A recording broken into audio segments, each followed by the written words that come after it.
আন্তর্জাতিক জাতীয় শ্রমিক দিবস উপলক্ষে জাতীয় শ্রমিক লীগের শ্রমিক জনসভা অনুষ্ঠিত হয়েছে।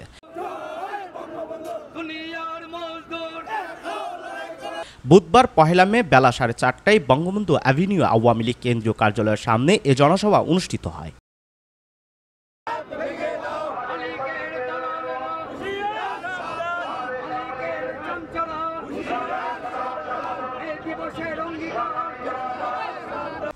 এ সময় আওয়ামী লীগ ও জাতীয় শ্রমিক লীগ, ঢাকা মহানগর উত্তর, দক্ষিণ শাখা, যুব কমিটি, বিভিন্ন জাতীয় ইউনিয়ন, বেসিক ইউনিয়ন, অঞ্চল, থানা, ওয়ার্ড শাখার নেতাকর্মীরা খণ্ড খণ্ড মিছিল নিয়ে জনসভায় অংশ নিয়েছেন।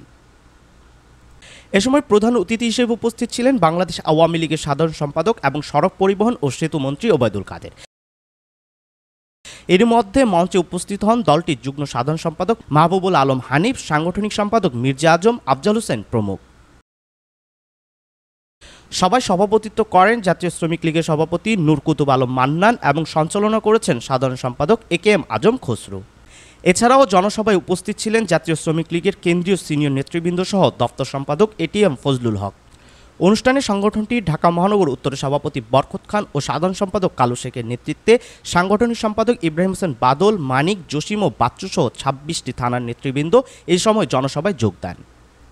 পল্লবী থানার সাধারণ সম্পাদক মিজানুর রহমান মিন্টুর নেতৃত্বে বাবুল, হৃদয়, তাজু, বাসার, বোরহান ও মানিক চৌধুরী সহ সংগঠনটির পল্লবী থানার ২ নং ওয়ার্ড থেকে মোহাম্মদ আলী, ঝিন্টু, মমিন, জামাল এবং ৯১ নং ওয়ার্ড থেকে সামিম, আলাউদ্দিন, মোহাম্মদ আলী ও ৫ নং ওয়ার্ড থেকে রাজু, জাহাঙ্গীর, নাসিরের নেতৃত্বে খণ্ড খণ্ড মিছিল নিয়ে জনসভায় উপস্থিত হন অন্যান্য নেতৃবৃন্দরা।